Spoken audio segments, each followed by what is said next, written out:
From the plains to the rolling hills, Oklahoma is a state that resonates with stories of resilience, determination, and pride. Welcome to Inside the 1581, a podcast of the Oklahoma Hospital Association. Together, we'll dive deep into the heartbeat of the great state of Oklahoma as we journey through the rich history, diverse culture, and the ever-evolving landscape within the 1,581 miles of border in our nation's 20th largest state. Each episode of Inside the 1581 will feature conversations with the many voices which help shape our state's future and our shared vision of improving health and healthcare in Oklahoma. Welcome to this edition of Inside the 1581. We're going to talk a little bit about human trafficking, but before we get into this subject, I just want to remind folks, if you didn't have a chance to listen to our last edition of Inside the 1581, we spent a lot of time talking about the impact tornadoes have had on our state, and certainly the work that we've done as a hospital field to protect our communities, our patients, and our caregivers. And we saw that bear out over the course of the last couple of weeks with the tornadoes that we've seen across Oklahoma. So if you didn't have a chance to listen to it, I encourage you to do that. And again, if you're in your community and you've been impacted, please also consider saying thank you to our first responders and our first receivers at our hospitals. The work that they do really is life-changing. And so talking about that theme of life-changing, we're going to spend a little bit of time talking today about human trafficking and the impact it has on our society, on our culture, and the work that a number of our organizations are doing to address this issue. And so there's probably no better organization in Oklahoma that I can think of that has done as much as St. John's in Tulsa, which is a part of the Ascension Network. And so we are so excited to have today Sarah Gadd, who is the Human Trafficking Program Manager for Ascension St. John's. And Sarah, thanks for being here. Oh, I'm glad I'm here. I'm enjoying visiting about human trafficking. Well, it is an issue that I think the bulk of the public really doesn't understand. And I think they don't understand in many respects how upfront it is with us that we don't see it. So maybe we can start talking a little bit about what is human trafficking. Maybe you can share with us the textbook definition. We often think of it as human slavery, but there's more to that we can unwrap in our conversation. Thank you. Yeah, there's a lot more really in regards to human trafficking than I feel like most of the community, most of our nation really even sees or understand. We see a lot about human trafficking in the movies. We see what it's portrayed as on social media. And really, that's a lot of misconceptions that surround what trafficking is when we talk about that. Human trafficking isn't what we see of kidnapping. We don't see people being kidnapped off sides of the road. We don't see them kidnapped out of shopping centers in those white, scary vans. What we really see is people that know they're traffickers. They know the people that are exploiting them. And in Oklahoma especially, it can be anywhere from their family members. Sadly, a lot of the victims in Oklahoma begin being trafficked by family as young children. They run away from home or they try to get away from that situation and they start being trafficked by somebody on the streets, somebody who they feel like is their boyfriend, somebody who understands them when their parents did not. And so they very slowly get pulled into this trafficking and not in the ways that we think. So we honestly, a lot of times don't know even how to protect our kids because we feel like we're protecting them from that scary stranger in the vans. Human trafficking by its very nature is really just compelling somebody, whether it's an adult, whether it's a child, you're compelling them using some type of force, fraud, coercion to engage in some kind of commercial sex act or labor. And by doing that, you're really taking in an individual that had no idea what was going to be happening, and you're forcing them into this work. And they don't know how to get out. There's no resources, they feel like, that could get them out. And especially if they start being trafficked by a family member, to them, it's normal. They don't even know that they're a victim of a crime. They feel like they're the criminal instead. And so when we look at human trafficking, we're really looking at a whole group of vulnerable individuals that really have no idea what's kind of happening to them, what's going on around them. And we're not just looking at the foreign nationals that are being brought in, although that is definitely a part of human trafficking, especially when it comes to labor trafficking. it's not all of what trafficking is. And so when we look at that in Oklahoma, we really need to look at people who were born here, raised here, never left here. And that's how we really start to identify this horrific crime. And I think that's really an important part, because as we can create that connection to each and every one of us and set aside those that have that aren't that as I think, as you said, that have been brought here.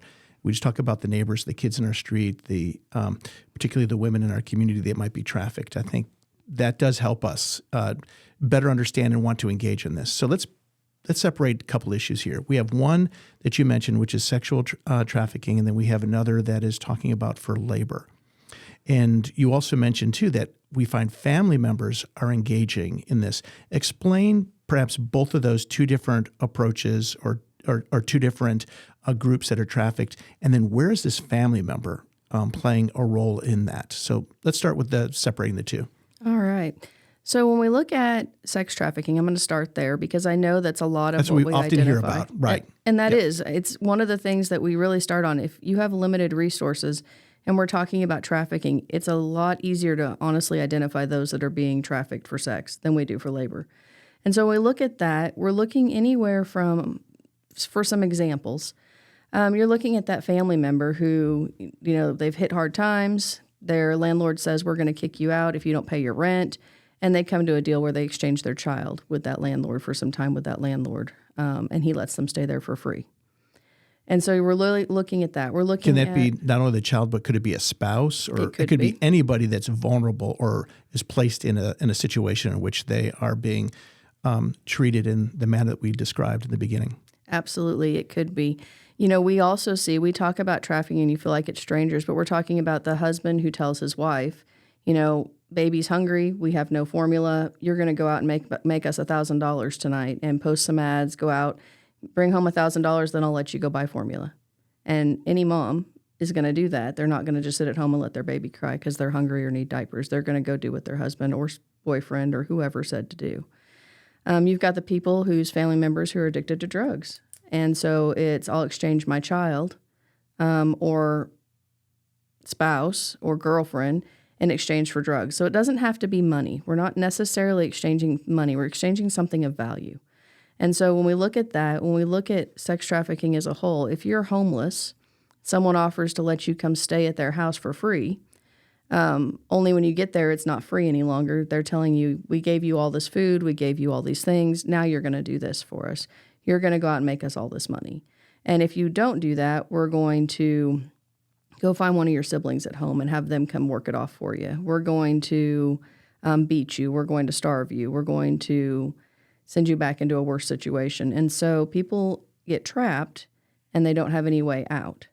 And that's really what we're looking at is just whether it's boyfriend, they get on social media, mom, dad don't understand me, they hate me, they ground me for life, we can't do anything. And so this guy is sitting there watching that. Oh, yeah, I understand you. I understand how it is growing up like that. You just come stay with me. I mean, I care about you. I love you.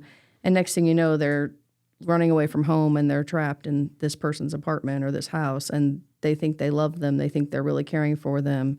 And it's, no, now let's make some money. I need you to help me out with the rent. I mean, we really want to have a wedding one of these days. You've got to do this. Help me pay this rent. Go out and make us $1,000, make us $2,000 in a couple of days. And they see the money. And then, of course, it's just like domestic violence. They're not going to be mean to them all the time. It's going to be, let me get your nails done. We're going to go out to eat. You're just helping us fund everything that we're doing. Of course. But they're predators. Yep. And they're not getting any of that money. They're not getting anything.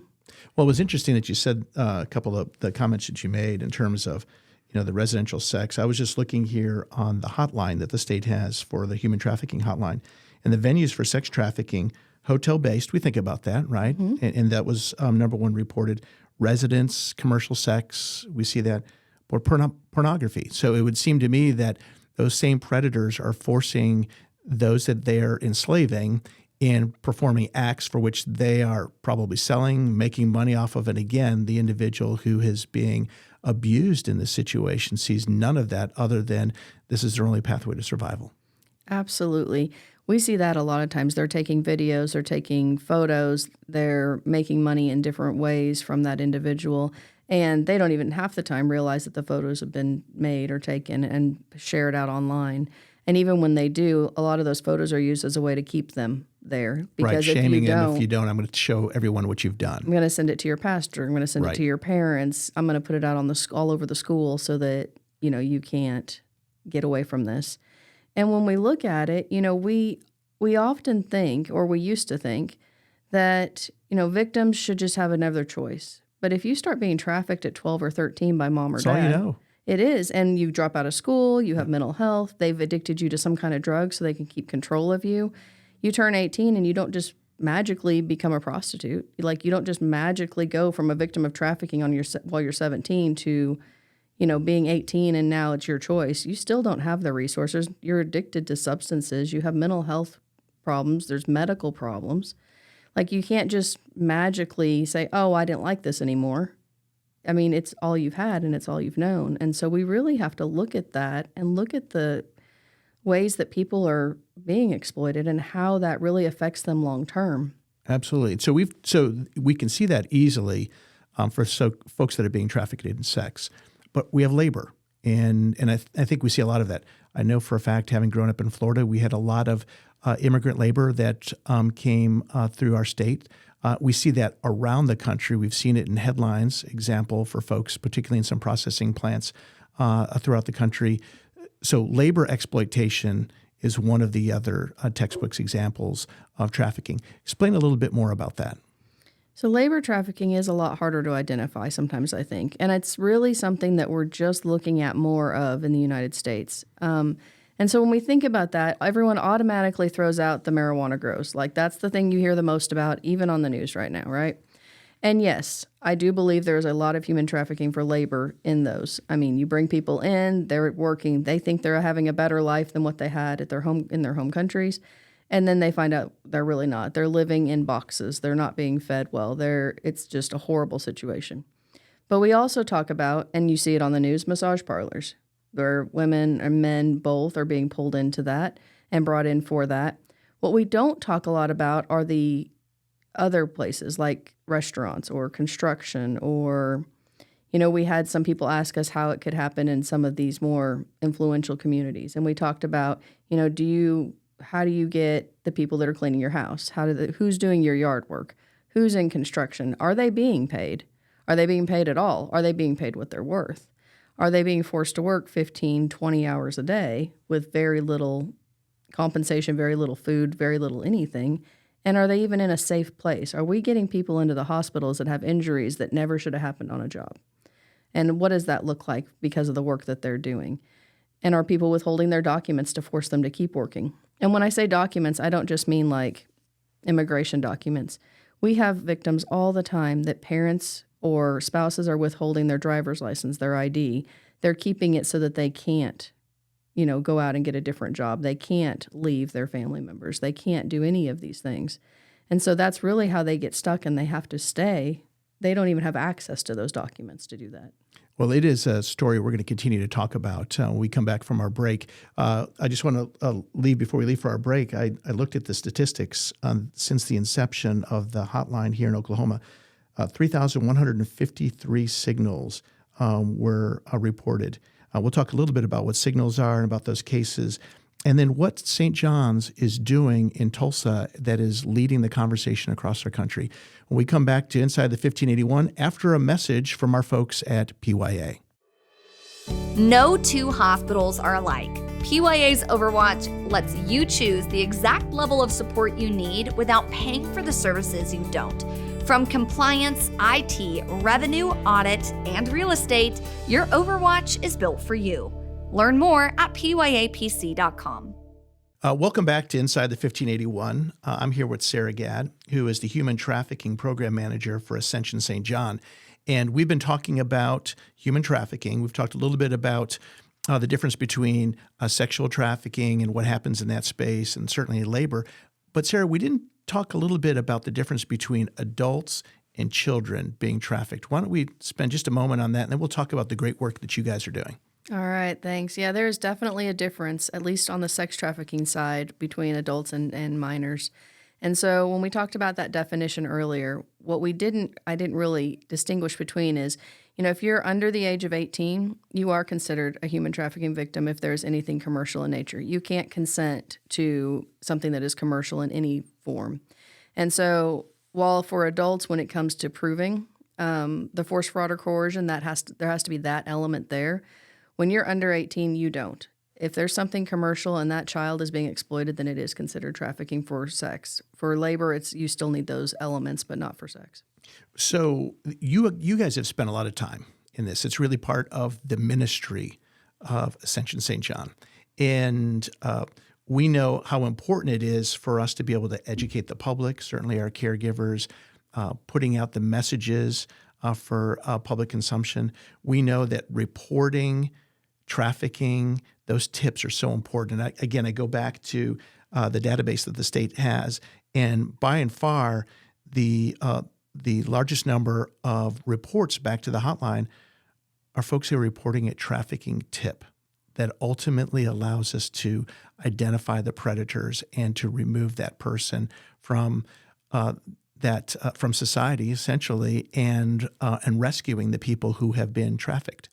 So I'm sure you guys play in a lot of this space. So, tell us about what you all are doing at Ascension St. John to address the human trafficking, and then perhaps what are some things that we should be thinking about, our listeners and the general public, and how we can play a bigger role.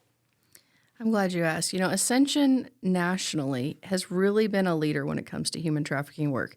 More of a silent leader, I think, up until recently, because in the background they were working on the programming, they were working on what it looked like, and they also didn't want traffickers to identify, where these programs were, because they didn't want victims to stop being brought to us. And that's so important too, because that level of anonymity protects them as they're looking for somebody to rescue them from that trafficking.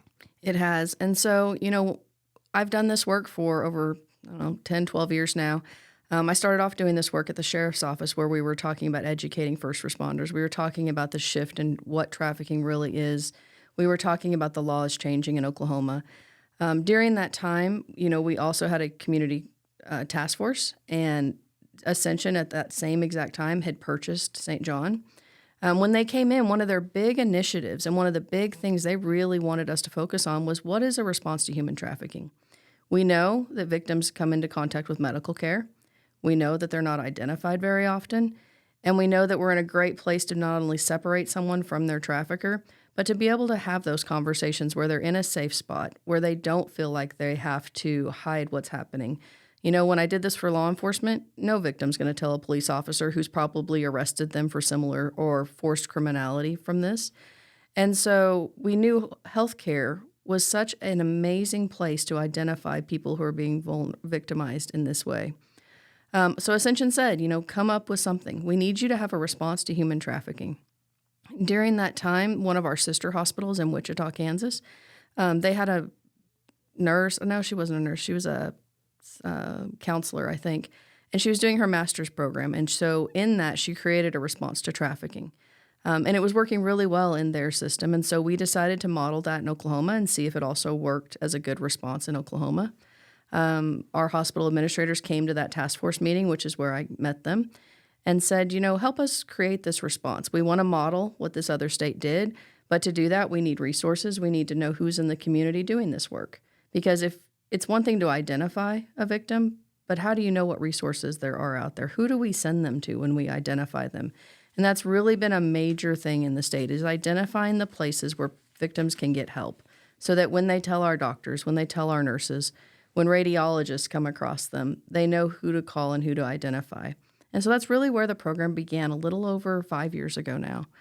And it was in looking at training our healthcare staff, all of them, to what to look for. And that's part of their onboarding. They're trained in this. So you've got, several thousand employees across the system in the Tulsa, northeast Oklahoma communities that understand this. So they can identify at work when they see a patient come in. They can certainly identify within the community and hopefully be evangelists for this work inside their community. Absolutely. And that has been the greatest approach that we've ever seen, is once you can identify, once you know what you're looking at, and we all know we've seen it for decades. We just didn't know what we were looking at. And so now we have staff that are trained and consistently trained to know what they're looking for, to know what to see, and then what to do about that. And so onboarding, they are taught what trafficking is on every employee. And then we have continuing education that happens for those that want to be more able to respond in stronger ways, like that are on our response teams. They get even more in-depth training on how do you talk to victims, what resources can you offer victims. And so there's kind of a big round approach that we've taken to looking at all staff need to know how to identify. Then they need to know who to call. Once they call somebody, then we have specially trained people that go in that are trauma-informed, victim-centered, that can sit there with that individual and say, this is what we're noticing. Would you like help? And from there, we're able to, refer people out into the community. A few years ago, we did decide, we looked at that. And we said it's a great approach. We've been able to identify in the last 5 years over 300 individuals that have been trafficked. Just in the Tulsa area? Just in the Ascension St. John, okay. area. And so we looked at that and we did two things. One, we decided that we wanted any healthcare system that wanted a program to be able to have that opportunity, to be able to create something that works for them, that works for their community, because the demographics are different, resources are different in every community across Oklahoma. So that's one of the things we did, is start working with other healthcare systems to create a similar model, just something that fit them and worked for them. And then we also went out and looked for federal funds to hire an advocate, because we could identify them in the hospital, getting them connected to resources and continuously on that path. That was a little bit more difficult. And so we were able to get some federal funds for an advocate to be in one of our partner agencies to be able to really start connecting people to resources. And we've seen that in the last year and a half just grow immensely, where community partners that are now recognizing victims can send them to our advocate, and we can connect them to healthcare, we can connect them to housing, we can connect them to counseling and food, any number of things. And so really that's where we've kind of are at right now, is looking at what healthcare systems are there, what is there in the community that people can do, and what's that going to look like. And you've really demonstrated what it means to be a safety net. So you have these folks that normally would fall through that net. They might come in, there might be one experience where they come into the facility or through the ED. Had you not had the education, you would not have been able to identify someone in need. So now you've connected the dots. You've really shored up that safety net in your community for this very vulnerable population. There's got to be a great story in this. There's got to be a story that you can share with us that was especially impactful to you. Do you have one of those stories? Oh my gosh, I have so many of those stories. When you're in this work and you're looking at big and little differences that you can make, victims, because a lot of times they don't know what's happening to them, they're not the most friendly people when they come into care. And we know that. We know that they're the people that were homeless, that we see all the time. The people that are coming in that aren't nice, they just are mean. And it's because of the trauma. It's because of what's been going on with them. But we've seen time and again where when we realize that, when we see that there's that fear in them and offer them resources, everything changes.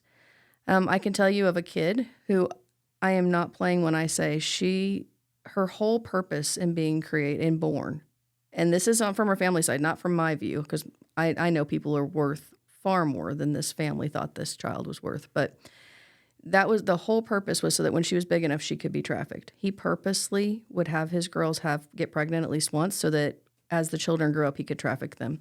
So can you imagine this teenager? That's all she's ever known. It's all she was ever, in her mind, created to be, when it's just not true. But she'd come in, and you have to be mean to survive that life. You have to be, yelling at the nurses. You have to be doing anything because you're trying to survive.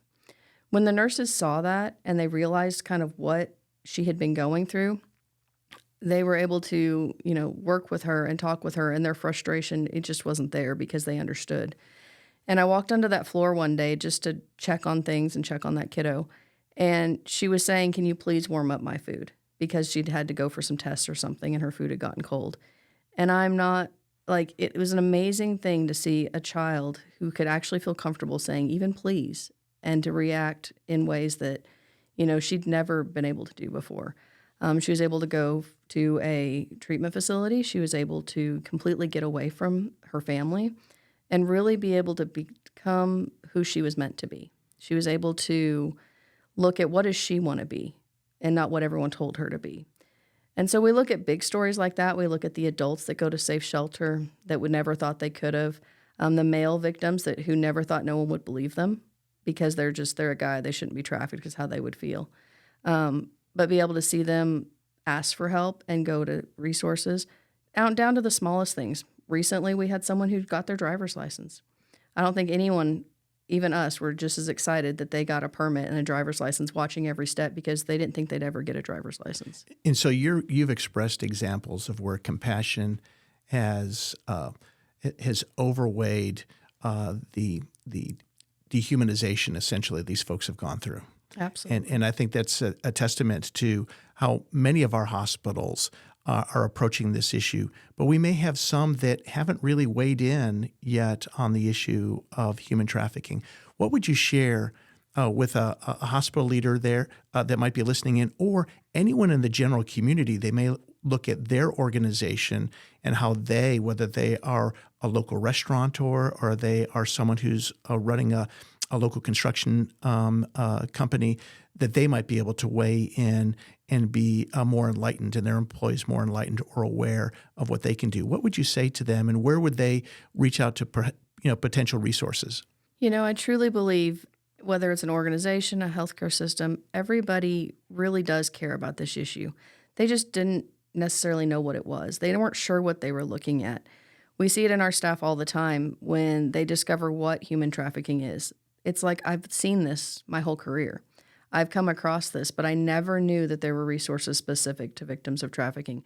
I never knew our law enforcement had specially trained people that, would respond in a victim-centered way and really help individuals. And so when I look at what I want the community and faith leaders and hospital administrators and school districts, anybody, to see, is that as a state, we're really coming around this issue. We're coming up with ways to address human trafficking. We're looking at ways to collect data. We're changing laws to make victims able to access resources and to fund, hopefully, some of those resources. So what we need from people to do is to watch for trafficking. And if they see it, to know who to call to identify, whether they're calling the National Human Trafficking Hotline to provide a tip, whether they're directing people to go to their local emergency departments in order to get medical care and where we can then offer them resources. Whatever it is, we want them to really start looking at what is human trafficking? What am I looking at that I never really realized was there? Because when you see it and you know what you're looking for, then people can get help. And that's what we really want, is people to have the opportunity to get help. Well, we appreciate it, Sarah, for spending this time with us this morning. We've been joined by Sarah Gadd, who is the Human Trafficking Program Manager for Ascension St. John, talking about human trafficking. When we come back in our next segment, after our message from PYA, we'll be joined by some of the leaders addressing human trafficking in our State Attorney General's office when we come back to this episode of Inside the 1581. In today's healthcare environment, one size does not fit all. Resources are limited, but demands are not. PYA's Overwatch lets you choose the exact level of compliance support you need without paying for the services you don't. Your Overwatch is built for you. Learn more at pyapc.com.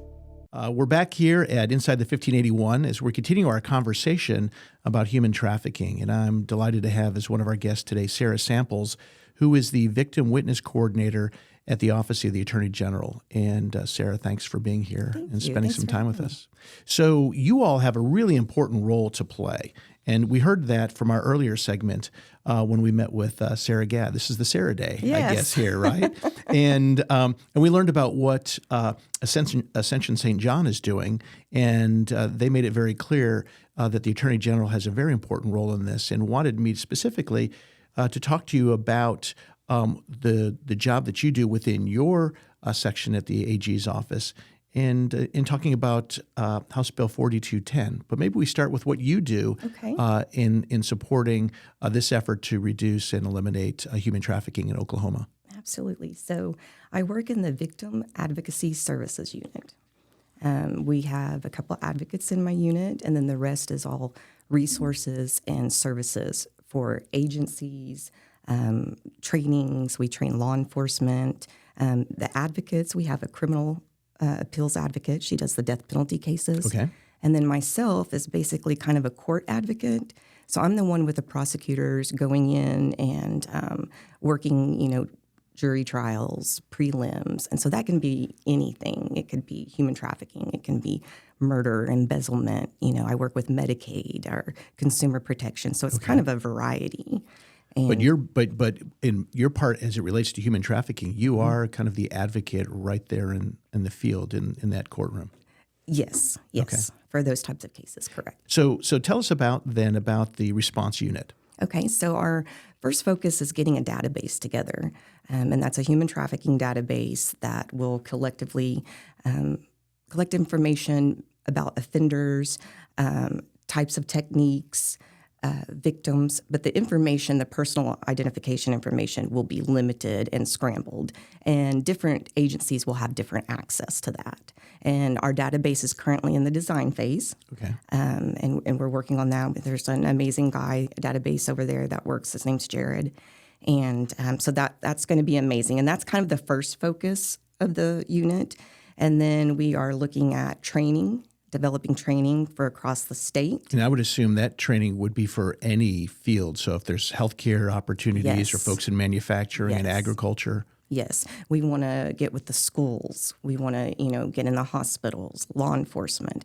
We really just want to educate the community across the state to recognize signs of human trafficking. Well, that's a really good point because earlier in our segment when we talked to Sarah Gadd at Ascension St. John, we kind of reflected on the fact that human trafficking is out there. We see it, but we don't recognize it. Yeah. And so education is front and center and key for us to be able to do that. Definitely. Yes. And so you will develop training programs. Correct. And how will that be rolled out? Will that be rolled out through your office or through the response unit? So the response unit will be part of the AG's office, and that is the unit that will establish the training and getting that out there and building those relationships with the community. And so you'll be doing this. So you'll be training folks. You'll be collecting data on it.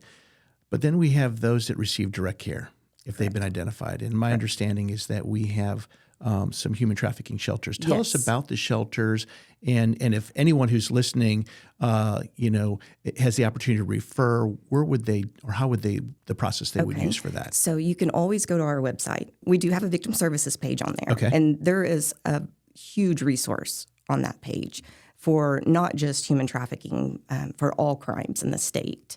You can access forms from there. We have our crime victims compensation, Okay. which would also relate to human trafficking victims. We take care of funding for things like SANE exams. We do counseling, things like that. So that's part of it. But you can go there, and we do have 3 certified shelters in the state for human trafficking.